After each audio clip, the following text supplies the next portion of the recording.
네, 우리 함께 보는 말씀은 시편 8편 1절에서 9절까지입니다. 네, 한 목소리로 함께 읽겠습니다. 여호와 우리 주여, 주의 이름이 온 땅에 어찌 그리 아름다운지요. 주의 영광이 하늘을 덮었나이다.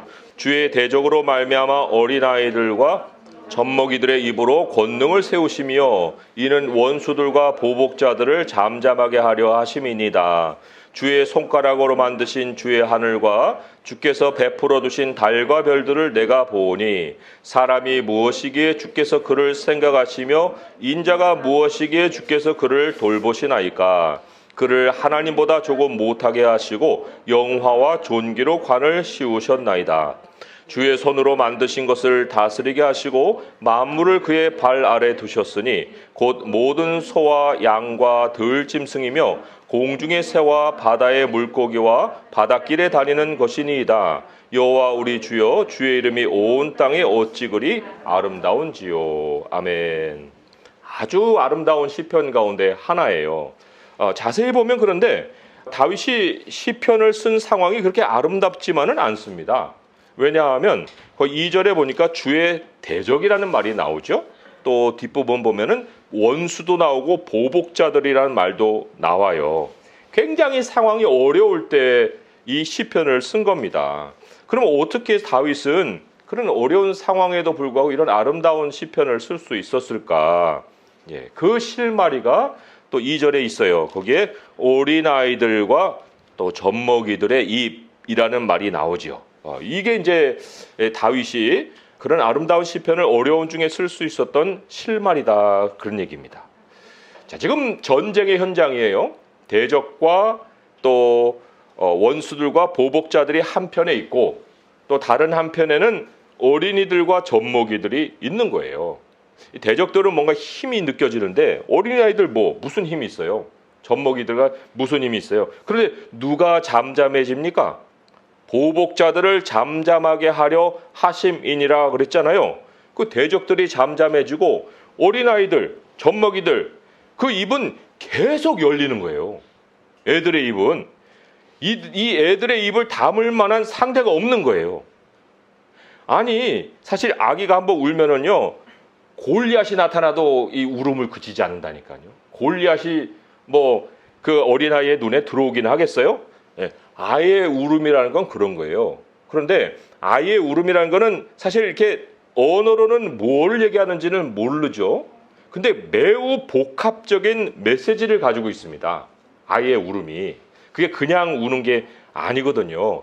물론 엄마는 알아듣는다고 하지만 그러나 엄마도 이렇게 100% 알아듣지 못해요. 이것도 해보고 저것도 해보고 시도해서 애를 잠잠하게 만들려고는 하지만 그러나 아이의 울음의 원래 이유를 찾아내기는 그렇게 쉬운 일은 아니죠. 하지만 아이는 이제 자기가 전달한 메시지가 만족스러우면 울음을 그치는 거예요. 그게 아이의 속성이거든요. 이 울음에 해당하는 것, 입에 해당하는 것이 뭐냐 하니까 바로 성도의 기도라는 거예요. 하나님을 향해 우리가 말하는 그 기도, 이게 바로 복합적인 메시지를 가지고 있으면서 하나님께 올려드리는 울음과도 같다. 이거 사람이 못 알아들어요. 사실 우리가 하는 기도 내용을 글로 한번 적어보라면 글로도 이게 문법도 안 맞고요. 정리도 안 되고 도대체 무슨 황당한 얘기를 이렇게 하는가 싶은 그런 메시지를 하나님께 이렇게 올려드릴 때가 한두 번이 아니지요.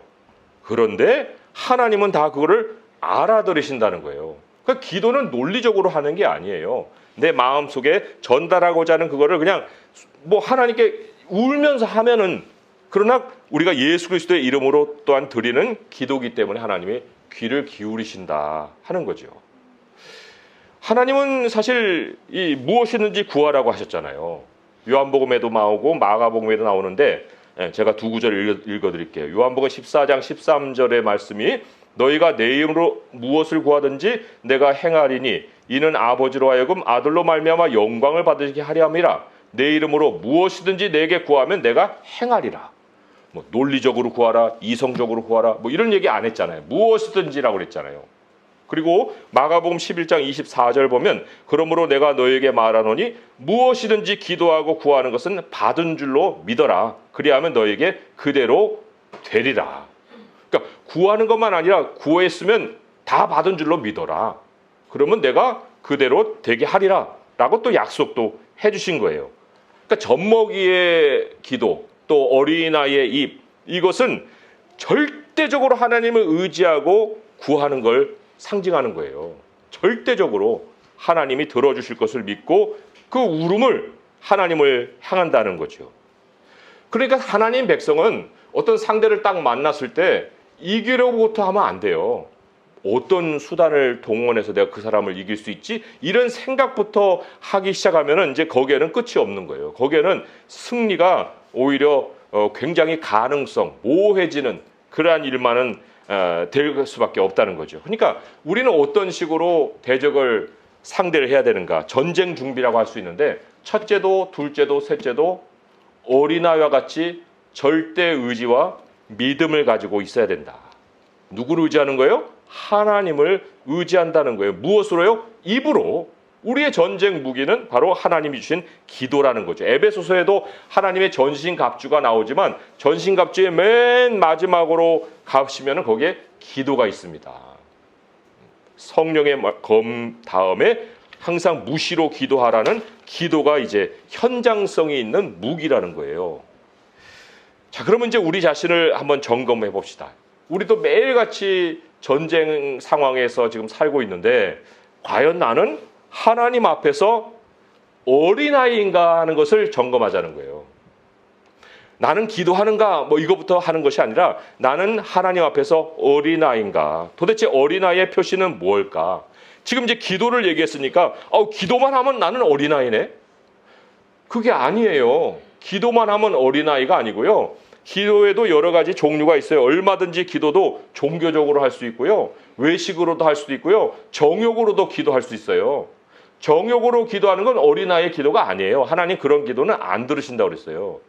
그러면 도대체 무엇이 어린아이의 기도고 어린아이의 표시가 되는 것일까? 자, 거기에 대한 실마리를 오늘 또 말씀으로 돌아오면 한번 1절을 같이 읽어보고 3절을 읽어보면서 무엇이 느껴지는가 한번 한 것을 생각해 보세요. 1절 읽어보겠습니다. 시작. 여호와 우리 주여, 주의 이름이 온 땅에 어찌 그리 아름다운지요. 주의 영광이 하늘을 덮었나이다. 3절입니다. 주의 손가락으로 만드신 주의 하늘과 주께서 베풀어 두신 달과 별을 내가 보오니. 네, 뭐가 느껴지세요? 어린아이는요, 근본적으로 어른과 상상하는 게 달라요. 상상하는 방식이 다릅니다. 어른들 얼마나 하늘을 봅니까? 하늘 보고 어떤 무슨 상상이나 합니까? 네, 어른들은 그런 일 별로 잘 안 하잖아요. 그런데 애들은 하늘을 본다니까요. 그 하늘 보면서 와, 멋지다. 저 구름에서 양의 모양이 나타났네. 저거는 사람 얼굴인데? 뭐 이런 이제 상상을 아이들을 하는 거예요. 지금 다윗이 이 하나님이 만드신 창조를 보면서 무한한 상상의 세상으로 지금 옮겨가는 거예요. 어린아이의 그 사고방식으로 옮겨가는 거라는 거예요. 애들이 왜 만화를 좋아할까요? 만화를 좋아하는 것은 그림과 메시지가 일치가 되기 때문에 그래요. 글로만은 애들의 관심을 못 끄는데 그런 그림이 글을 설명해주면 애들이 관심을 금방 갖게 되거든요. 어른들의 사고방식은 정보와 지식에 기초를 합니다.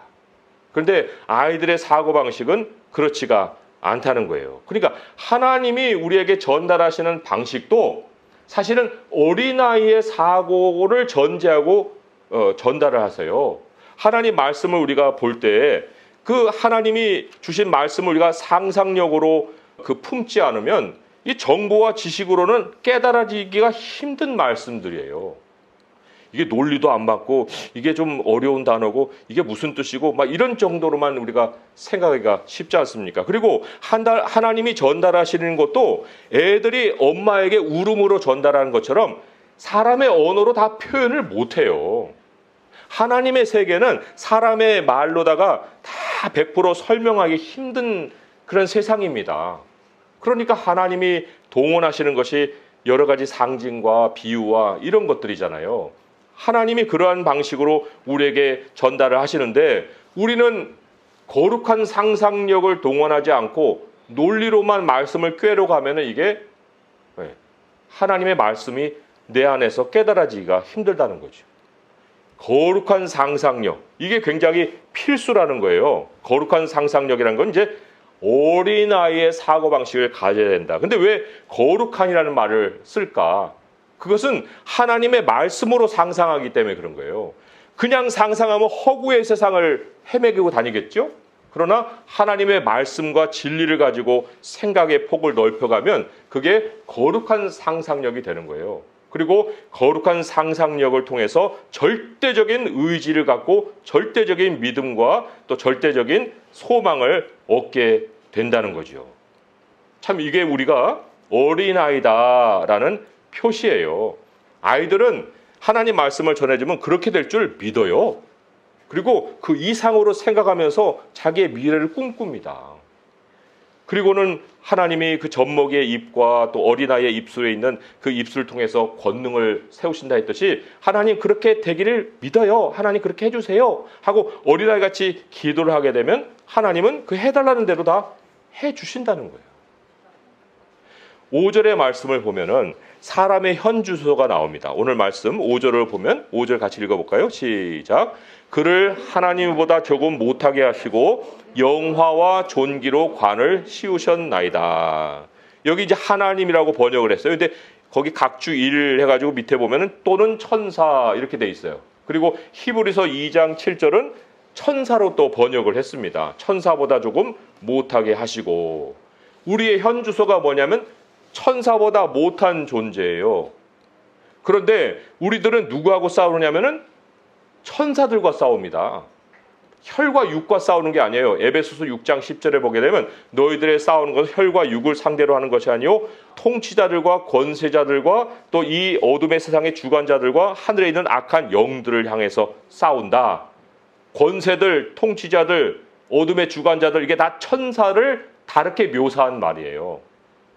이 세상에 보이지 않는 현실 가운데는 귀신들이 돌아다니죠.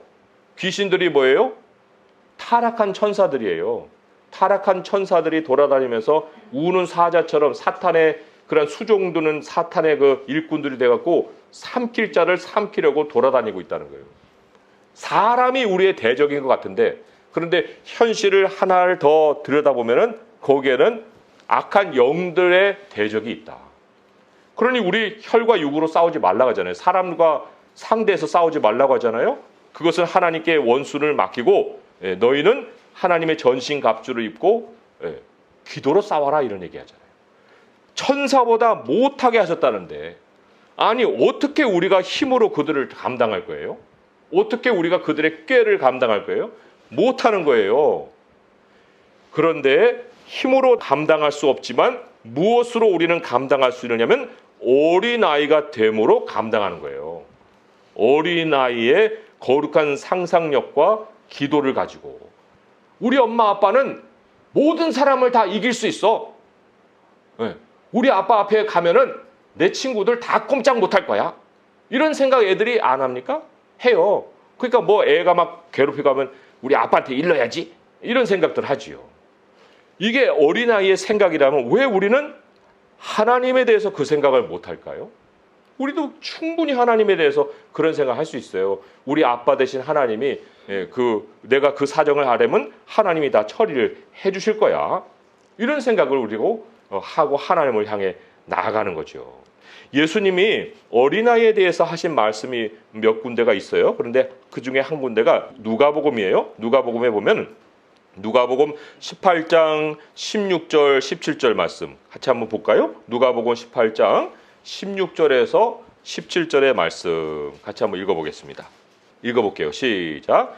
예수께서 그 어린아이들을 불러 가까이 하시고 이르시되 어린아이들이 내게 오는 것을 용납하고 금하지 말라. 하나님의 나라가 이런 자의 것이니라. 내가 진실로 너에게 이르노니 누구든지 하나님의 나라를 어린아이와 같이 받아들이지 않는 자는 결단코 거기 들어가지 못하리라 하시니라. 여기 어린아이와 같이 받아들이는 자의 반대가 이제 받아들이지 않는 자인데, 어린아이는 받아들여요. 예수님이 무슨 바리새인과 같이 그런 율법이나 이렇게 강론하고 했으면 애들 관심도 없어요. 저 멀리 가서 다른 거 하고 놀지요. 그런데 어떻게 예수님께로 애들이 왔을까? 그것은 다른 이유가 아니에요. 야, 예수님 말씀 재밌다. 와, 그래? 그런 일이 있어요? 하나님 100배나 상을 주신다고요? 나도 그런 상 받고 싶어. 와, 굉장하다. 예수님 하시는 일들 보고. 그러니까 아이들의 관심을 끌기에 충분한 말씀과 충분한 일을 하신 거예요. 그리고 아이들은 그것을 보고 받아들였어요. 어른들은 논쟁하고 그게 뭐냐? 너는 무슨 힘을 입어서 그 귀신을 쫓아낸다. 뭐 이런 식으로 비난을 먼저 전제하고서 자꾸만 보는데 아이들은 그게 아니에요. 그걸 통해서 예수님이 너무나도 놀라우신 분이다 라고 관심을 갖고 기울이고 하나님의 나라를 받아들였다는 거예요.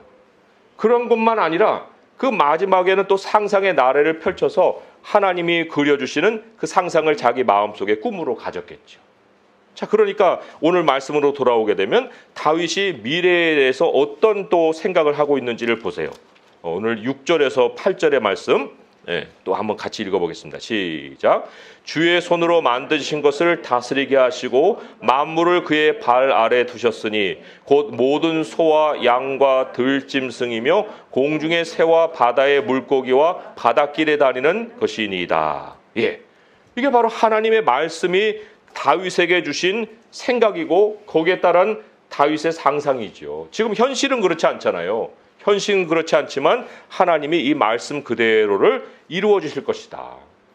이것은 우리에게는 나중에 예수님과 같이 너희들을 왕노릇 할 거야 라고 하신 약속과 연결되잖아요. 그러면 야, 왕노릇이 뭘까?